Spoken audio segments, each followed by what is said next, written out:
Matapos nang sabihin ni Shu na malamang sa mayroong traidor sa kanilang grupo, ay nakaisip ng plano itong si Xiao Yu, pero hindi na nga sinabi ang detalye at binulong na lang ito kay Shu. Makalipas pa nga ang ilang oras ay nakarating sila sa isang bayan, at huminto nga din muna sila dito upang bumili ng mga kalakal at pagkain. Dito nga ay napapatanong si Xiao Ya kung kailan kaya darating ang mga bantay nila, hindi na nga daw siya makapagpahinga ng maayos dahil sa takot, kaya naman sinabi ni Chuan na pwede naman nilang asahan si Shu para sa kanilang seguridad. Pero hindi bali na nga daw kung ang ating bida lang din ayon kay Xiao Ya, dahil mas maniniwala pa daw siya na ang baboy ay nakakaakyat sa puno, kaysa sa salitang maaasahan ng ating bida. Napapatanong na nga lang din siya sa kung paano umanong nagkaroon ng disipulong sa Kim sa pera ang Sword Pavilion. Kalimutan mo na yan, Xiao Ya, wika naman ni Zhongyang, hindi nga daw ito ang tamang pagkakataon upang husgaan niya ang ating bida. Sinabi nga din ito na kailangan pa din nila ang proteksyon ni Shu ng ilang araw pa. Hanggang sa bigla namang sumigaw ang lalaki at napapatanong sa kung ano ang ginagawa nila, kaya naman agad na nagtungo sila Zhongyang at tinatanong kung ano ang nangyayari. Dito nga ay agad na tinawag nito ang pangalan ni Zhongyang at sinabi na sa wakas ay andito na siya. Agad nga din itong nagmakaawa na tulungan siya, pinagbibintangan nga daw siyang spy ng ating bida, at sinabi na wala siyang magandang gagawin.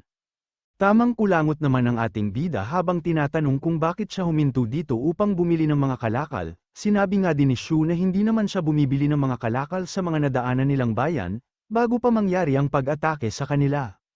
Huwag kang masyadong mapaghinala, wika naman ni Zhongyang, sinabi nga din ito na halos lahat ng pagkain nila ay nawala nang atakehin sila, kaya kung hindi umano sila bibili ng pagkain ay mamamatay sila sa gutom. Sinabi nga din nito na matagal na umanong nakakatransaksyon ang kanyang pamilya ang lalaking ito o si Songbo, kaya naman pinagkakatiwalaan niya ito. Kung ganon ay isa sa inyo ang spy, wika naman ng ating bida, kaya tinatanong ni Zhongyang kung ano ang sinasabi niya. Ayon na dito ay 20 years na silang magkakaibigan, mas mukha ka pang spy, wika naman ni Xiao Ya. Nagtatanong lang naman ako, wika naman ng ating bida, at sakto nga ding dumating ang lalaki at dala-dala ang mga biniling bonds, na agad namang hinablot ng ating bida at tinanong kung ano ang gagawin nila kung sakaling may lason nito. Agad nga ding sinabi ni Shu na mas mainam kung si Songbo muna ang maunang kumain, pero dahil sa takot nito, ay agad niyang nilabas ang isang silver na karayom. Sinabi nga din ito na kung sakaling may lason ng pagkain ay siya na mismo ang papatay sa sarili niya. Agad nga din niyang tinusok ang bonds ng silver na karayom, kung saan ay kinakabahan pa silang lahat ng hinuhugot niya ito, hanggang sa makita nga nila na nang itim ang silver na karayom, senyales na may lason ang pagkain.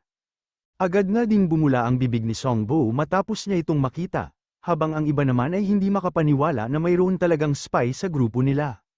Pero habang tinitignan naman ni Shu si Songbo ay pinakita ni Xiao Yu ang tinapay sa kanya, at dito nga ay sinabi niya na puro sila tanga, red bean nga daw ang palaman nito, kaya natural na magbabago o mangingitim umano ang kulay ng karayom. Agad nga ding pinaliwanag ni Shu ang tamang paggamit ng silver na karayom, at ayon sa kanya ay ginagamit lang din ito nung unang panahon, pero hindi nga daw alam nila Zhongyang ang mga sinasabi niya. Ilang sandali pa ay sinabi ni Zhongyang na hindi nila masusubukan ang mga pagkain, pero hindi nga daw niya pwedeng ilagay sa panganib ang buhay ng mga ito at hayaan na mamatay sila sa lason. Sinabi naman ni Shu na mayroon pa silang ibang option, at si Zhongyang na nga daw ang bahala kung nais ba niya ito o hindi. Kaya naman agad na tinanong ni Zhongyang kung ano ang sinasabing option ni Shu. Tila naging signal naman na sa magkapatid ang pagtatanong ni Zhongyang, at agad nang sinabi ni Shu na pwede silang bumili ng pagkain mula sa kanya. Sinabi nga din ni Shu na madami siyang imbak nito at ibebenta niya ito sa tamang halaga. Pero ang pinaka-importante nga daw ay ligtas itong kainin. Kaya naman na-shock na lang ang mga ito at nagbigay ng negative points, hanggang sasabihin ni Xiao Ya na ang ating bida umano ang nag-umpisa ng lahat ng ito. Ito nga ay ang patungkol sa spy o traidor at pagkaing may lason, sabay tanong kung gawa-gawa lang ba ng ating bida ang lahat ng mga ito, upang makapagbenta siya ng pagkain, at natawa na nga lang din ito. Napatakip na nga lang din ng mukha sila Zhongyang, gayunpaman ay sinabi nito na bibili niya ang mga pagkain at tinda ng ating bida, sabay utos kay Songbo na tawagin ang kanyang mga tauhan upang ayusin ang mga pagkain. Ilang sandali pa ay napansin ni Xiao Ya ang marka ng Dragon Rush sa mga sako ng bigas. Kaya naman sinabi ni Zhongyang na malamang sa nagtrabaho umano sa Dragon Rush ang ating bida, At malamang daw na ito din ang dahilan kung bakit nais silang tulungan upang mahanap ang commander ng Wu Wei Army, dahil ang Dragon Rush nga daw ay mayroong galit sa Wu Wei Army. Tamang kinig lang naman sa gidli ang ating bida, habang inaalala ang sinabi ni Xiao Yu na mayroon pa silang mga bigas mula sa Dragon Rush, kung saan nga ay sinabi din ni Xiao Yu na pwede nilang gamitin ang pagkakaroon ng spy o traidor upang mabenta ang mga ito kila Zhongyang. Dito nga ay sinabi din ni Xiao Yu na bukod umano sa kikita sila ng pera, ay siguradong iisipin pa nila Zhongyang na nagmula ng Dragon Rush ang ating bida. Samantala agad naman silang nagpatuloy sa paglalakbay, kung saan ay napansin ng ating bida na nabulabog at nagliparan ang mga ibon mula sa kakahuyan. Napansin nga din nila ang mga silawit na ito, kaya naman nagtungo si Zhongyang sa ating bida upang tanungin kung ano na ang dapat nilang gawin, dahil malapit na naman sa kanila ang mga kalaban. Samantala sa di naman kalayuan ay makikita ang mga lalaking ito na mayroong suot na maskara, at dito nga ay sinabi ng isang ito na anumang minuto ay andito na sila, sabay sabi na dapat ay hindi na nila hayaang makatakas ang mga ito ngayon. Ilang sandali nga lang ang nakalipas ay biglang nang inig sa takot itong si Songbo nang makita ang kanilang mga maskara. Ayon nga sa kanya ay delikado ang mga bayarang mamamatay tao na ito. At tinawag nga niyang Iron Mask ang kanilang grupo. Agad namang tinanong ni Shu kung sikat ba sila at kung magkano ang presyo o bounty sa mga ito, at dito nga ay sinabi ni Songbo na hindi umano bababa sa 7 milyon, lalo na at malakas ang stage 1 cultivator nila. Matapos nito ay agad namang nagtungo ang ating bida kay Zhongyang, at dito ay sinabi niya na hindi na ito sakop ng unang napag-usapan nila, sinabi nga din ni Shu na masyado na itong mapanganib kaya naman kailangan niyang magtaas ng presyo. Sabay tanong kung kaya ba siyang bigyan o bayaran ng 7 milyon ni Zhongyang pag napatay niya ang lahat ng mga humahabol sa kanila na Iron Mask. Habang pinag-iisipan naman ni Zhongyang ang sinabi ng ating bida, ay hindi makapaniwala si Songbo na pera pa din talaga ang iniisip ng ating bida. Maging si Xiaoya nga ay tinatanong kung nasisiraan na ba ng ulo ang ating bida, hindi nga daw niya lubos akalain na may taong katulad ni Shu, kung saan ay handa itong ilagay sa panganib ang kanyang buhay para sa pera. Sabay sabi na maging sila ng mga stage 1 ay hindi sigurado na kaya nila ang Iron Mask. At dahil nga sa mga sinabi nila ay sinabi naman ng ating bida na mayroon silang punto, alam nga daw nila kung gaano kapanganib ang sitwasyon nila ngayon, kaya naman kailangan niya ng isang kondisyon maliban sa 7 milyon. At ang kondisyon nga na nais niya ay ang tulungan siya upang mabili ang mga kalakal sa Royal Capital na kailangan niya. Agad namang tinanong ni Zhongyang kung anong kalakal ang kailangan niya. Pero sa ngayon nga daw ay hindi pa ito pwedeng sabihin ng ating bida, sabay sabi na hindi nila kailangang mag-alala dahil hindi naman bituin o pahirapang maabot ang nais niya. Pero kahit nga daw hilingin ng ating bida ang bituin ay hindi nila ito mabibigay sa kanya, ayon kay Xiaoya, kaya naman sinabi na lang ni Shu na sa totoo lang umano ay mayroon siyang bituin sa kanyang bulsa, at mukhang star power ang kanyang tinutukoy. Agad na din siyang nagtungo kay Xiaoyu na nagtatanong sa kung ano ang nais ng ating bida sa Royal Capital, at dito nga ay sinabi ni Shu na syempre ay spiritual armor, pero hindi pa nga daw nila pwedeng sabihin kila Zhongyang ang patungkol dito, dahil alam umano ng mga ito na namimili ng armors ang Wu Wei Army, at ayaw naman niya na mapagdudahan sila. Agad namang tinanggap ni Zhongyang ang kondisyon ng ating bida, pero kailangan nga daw niyang pag-isipan ng mabuti ang gagawin niya. Dahil ang mga kalakal at pera ay hindi kasing halaga ng buhay. Pero sinabi naman ng ating bida na hindi nila kailangang mag-alala, sisiguraduhin nga daw niyang magiging ligtas at buhay sila upang makasingil pa, sabay sabi na wala silang ibang kailangang gawin kundi maghintay dito.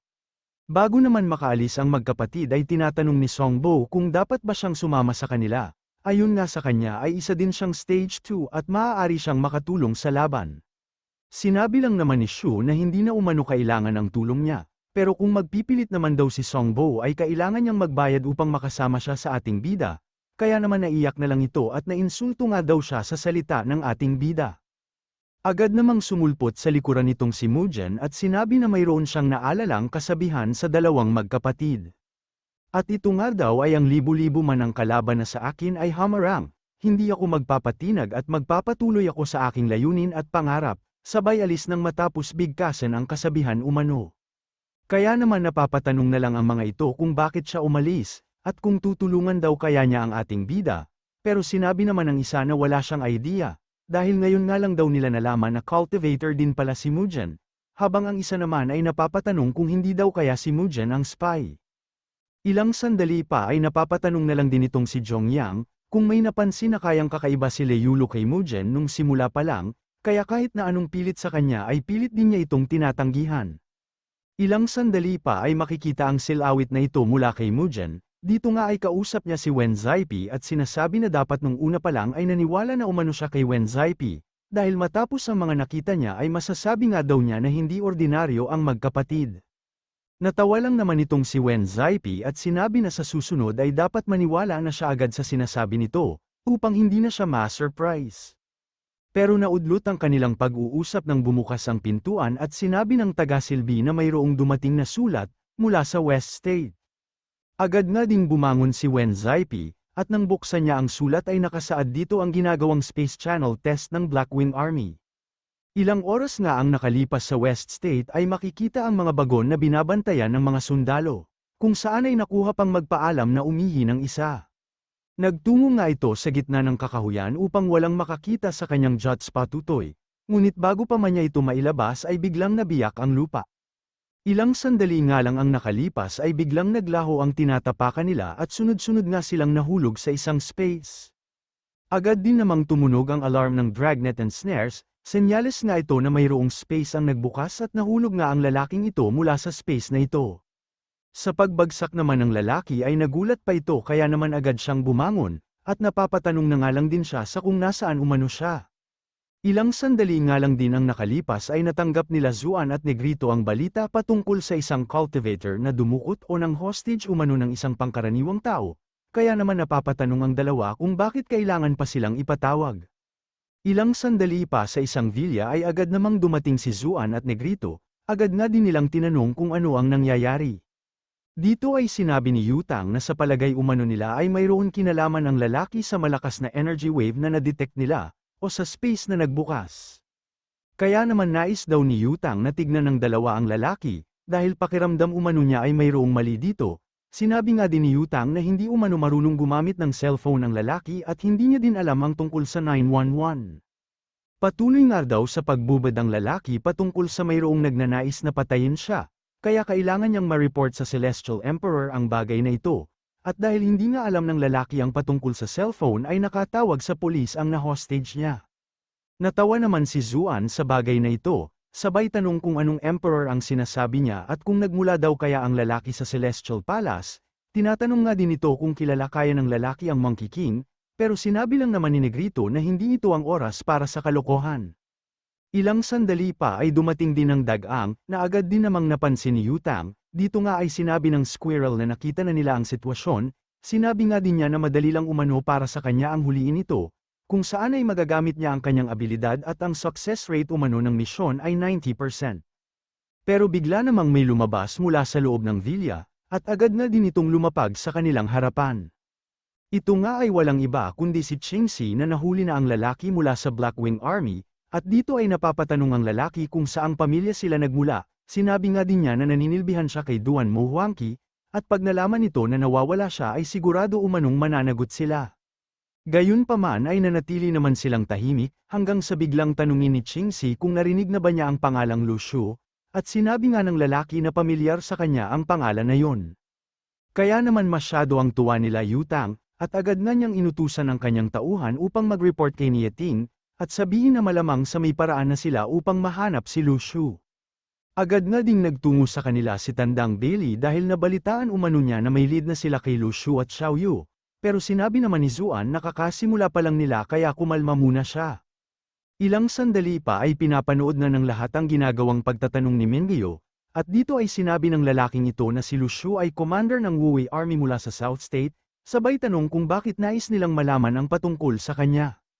Napapatanong naman si Yutang sa kung ano umano ang sinasabi ng lalaking ito, at kung ano ang Wuwei Army, habang si Zuan ay hindi naman daw lubos akalain na pwedeng maging commander si Shu, kaya naman napapatanong din si Tandang Bailey kung hindi daw kaya ibang Lu Shu ang sinasabi nito.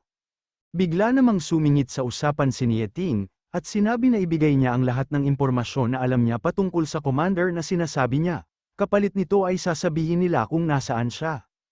Iniisip naman nito na malamang umano na big boss nila ang lalaki sa kanyang harapan, at mukhang mapagkakatiwalaan naman daw ito. Dito nga ay sinabi niya na bago maging commander si Lu Shu ay naging leader muna ito ng isang bandido, kaya naman daw matapos siyang maging commander ay madaming masasamang bagay siyang ginawa.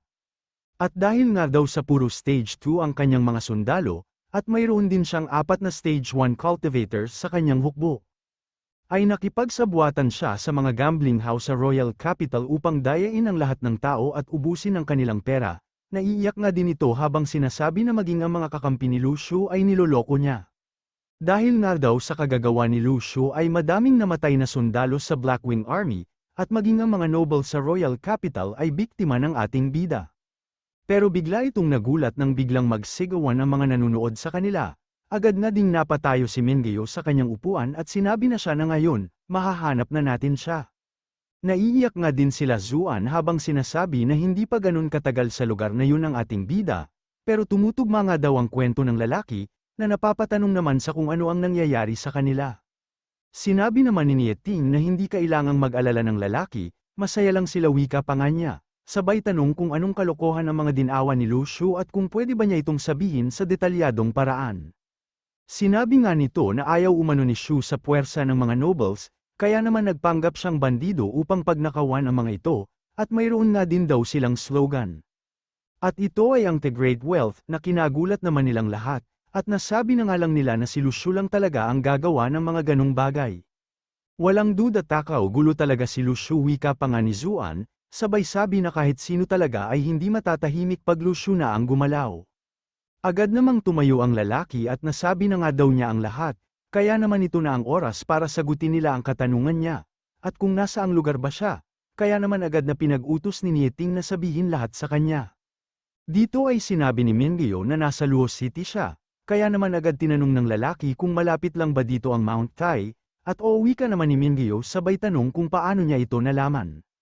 Nanginginig naman itong binigkas ang tula ng dating hari, at ilang sandali pa ay naiiyak na ito habang sinasabi na hindi na siya magtataka kung bakit lahat sila ay mayroong kakayahan at mga astig umano sila. Agad na din niyang sinigaw na ang lugar umanong ito, ay walang iba kundi ang Secret Realm na inilalarawan ng dating hari sa kanyang mga tula. At dahil nga dito ay tinatanong nila kung nasisiraan na ba ng ulo ang lalaki, sinabi nga din ng iba na ang binigkas niyang tula ay sinulat ni Li Bai at Du Fu, kaya sino umano kaya ang dating hari na sinasabi niya? At kung ano kaya ang Secret Realm na tinutukoy niya. Pero itong si Nieting ay tinanong lang naman kung may mga tula o iba pa bang ginawa ang dati nilang hari. At sinabi nga nito na madami umano, dahil magmula ng tinihil niya ang pakikipaglaban, ay ginugol na nito ang kanyang oras sa panitikan at pagsusulat ng mga tula at novels.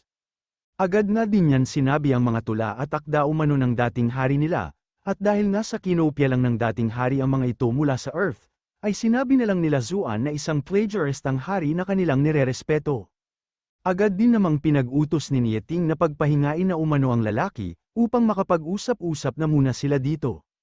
At masusunod wika naman ni Mingyo kung saan ay pinagpahinga nga nila ito, sa mental hospital. Agad namang tinanong ni Nieting kung saan nila natagpuan ang lalaking ito o si Lin Ke, malamang nga daw na mayroong space channel sa lugar na yun na nakakonekte sa daigdig kung nasaan ang ating bida. At sinabi nga ni Yutang na ayon umano sa Squirrel ay natagpuan nila ito sa Longmen, at ayon naman umano sa mga experts ay nagmula nga ang energy wave sa isang space channel, at hindi sa isang ruins.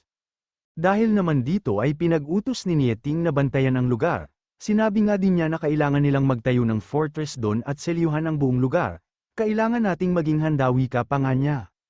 Kaya naman tinatanong ni Yutang kung sa tingin ba ni Nieting ay may mga taong magtutungo sa Earth mula sa ibang daigdig, at sinabi nga ni Nieting na posible itong mangyari. Sabay sabi na tawagin ang Squirrel dahil may nais siyang tanungin, kaya naman agad itong hinanap ni Yutang dahil ang alam niya daw ay kasama lang nila ito kanina dito. Dahil nga sa nawala ito ay agad na ginamit ni Nieting ang kanyang abilidad, at dito nga ay napansin din niya na mayroong bago at paparating na panibagong energy wave. Kaya naman sinabi na lang niya na hindi na nila kailangang hanapin ang Squirrel, dahil malamang umano sa nasa lugar ito kung saan niya naramdaman ang panibagong energy wave. Dito nga ay sinabi din ni Nieting na mas madalas niyang maramdaman ang mga energy waves ngayon, kaya malamang umano sa mayroong malaking kaganapan ang mangyayari, ipinag-utos nga din niya na magpatuloy sila sa pag-interrogate kay Lin Ke upang malaman ang lakas ng kanilang puwersa, kasabay nga din ito ay pinaghanda na nila ang lahat ng miyembro ng Dragnet and Snares, upang bantayan at selyuhan ang lugar kung saan lumalabas ang mga space channel.